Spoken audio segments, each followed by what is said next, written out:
Hey guys, welcome back to our channel Chakri talks.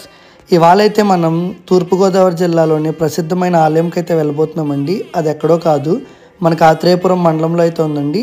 అదే రాలి. మనం రాలి శ్రీ జగన్మోహిని కేశవస్వామి ఆలయంకి అయితే వెళ్ళబోతున్నామండి. మనకి ఇది కాకినాడ నుంచి ఒక 74 కిలోమీటర్లు, అమలాపురం నుంచి ఒక 34 కిలోమీటర్లు, అదే రాజమండ్రి నుంచి అయితే ఒక 40 కిలోమీటర్లు అయితే ఉంటుందండి. మేము రావులపాలెం మీదుగా వెళ్ళామండి. రావులపాలెంకి ఒక 5 కిలోమీటర్ల డిస్టెన్స్ అయితే ఉంటుంది. మనకి రావులపాలెం నుంచి ఓబులంక దాటిన తర్వాత రైట్ సైడ్ కార్నర్కి అయితే వెళ్తే మనకైతే వస్తుందండి. ఈ గుడి అయితే మనకి అందమైన గోదావరి నదీ తీరాన అయితే ఉందండి. చక్కగా పచ్చటి చెట్లు, మంచి హాయిగా గాలితో అయితే ఉందండి. వెళ్ళే దారంతా చాలా హాయిగా ఉంది. ఇప్పుడు కనిపిస్తుంది కదండి, ఇదే గోపురం, మనకి జగన్మోహిని కేశవస్వామి ఆలయం గోపురము. ఇక్కడైతే పార్కింగ్ తీసుకున్నారండి. కార్కి అయితే 20 రూపీస్ తీసుకున్నారు. మనకి గుడికి లెఫ్ట్ సైడ్లో అయితే కార్ పార్కింగ్ ఇచ్చారండి. మేమైతే కార్ అయితే పార్క్ చేస్తాము టోకెన్ తీసుకుని. అండ్ మనకి గుడి ప్రసిద్ధి అయితే ఇక్కడ తూర్పుగోదావరి జిల్లాలో ఉన్న ప్రతి ఒక్కరికి అయితే తెలుసండి. బట్ మీకోసం అయితే నేనైతే లోపలికి వెళ్ళి వీలున్నంత వరకు ఇన్ఫర్మేషన్ తెలుసుకుని అయితే చెప్తాను. మేము గుడికి వెళ్ళే ముందు అయితే అక్కడ మాకు చెప్పారు, ఫస్ట్ శివాలయం ఉంటుంది, శివాలయం దర్శించుకుని తర్వాత కేశవస్వామిని అయితే దర్శించుకోవాలన్నారండి. ఇక్కడ మనకి శివుడు ఉమా కమండలేశ్వర స్వామిగా అయితే వెళ్తున్నారంటండి. సో లోపలికైతే వెళ్ళి చూద్దాం రండి. ఈ టెంపుల్ అయితే చాలా ప్రశాంతంగా ఉందండి. ఇదైతే 11th సెంచరీలో కన్స్ట్రక్ట్ చేసినట్టు అయితే ఇక్కడ చెప్తున్నారు. అండ్ ఫస్ట్ అయితే ఉమా కమండలేశ్వర స్వామిని దర్శించుకోవడానికి అయితే వచ్చామండి. ఈ పేరు బ్రహ్మ తన కమండలంలో ఉన్న నీటిని తీసి ఒక లింగాన్ని సృష్టించి దానితో అయితే అభిషేకం చేశారంటండి. దానివల్ల ఉమా కమండలేశ్వర స్వామిగా అయితే పేరు వచ్చిందంటండి. అండ్ ఇక్కడ మనకి అక్కడ మనం ఉన్న లింగానికి ఎంత అభిషేకం చేసినా ఆ వాటర్ అయితే ఎక్కడికి వెళ్తుందో ఎవరికీ తెలియదంటండి. చాలామంది చాలా ప్రయత్నాలు చేశారంటండి కనుక్కోవడానికి. బట్ ఆ వాటర్ ఎక్కడికి వెళ్తుంది, అభిషేకం చేసింది అన్నది ఇప్పటికీ ఒక అంతు చిక్కని రహస్యమేనంటండి. మేమైతే వచ్చి గుడికి ఒక ప్రదక్షిణ అయితే చేసుకున్నామండి. సో లోపల పంతులు గారు అయితే ఉన్నారు. మేము మధ్యాహ్నం అరౌండ్ 12 o'clock అయితే వెళ్ళామండి.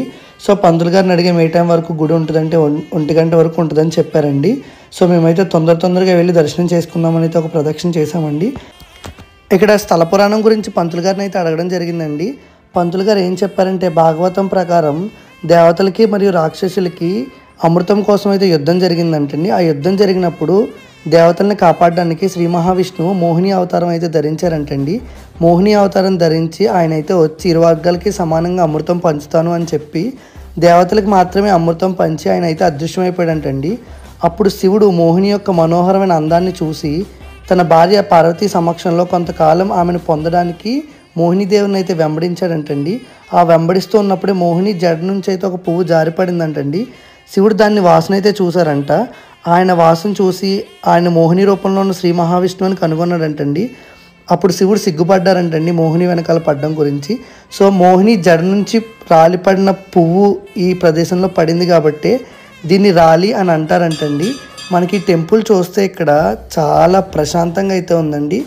మీకు చూపించడం కోసం లోపల అయితే లింగాన్ని వీడియో తీద్దామంటున్నానండి. బట్ పంతులు గారు ఏమన్నారంటే లోపలికి కెమెరా అలో లేదన్నారండి.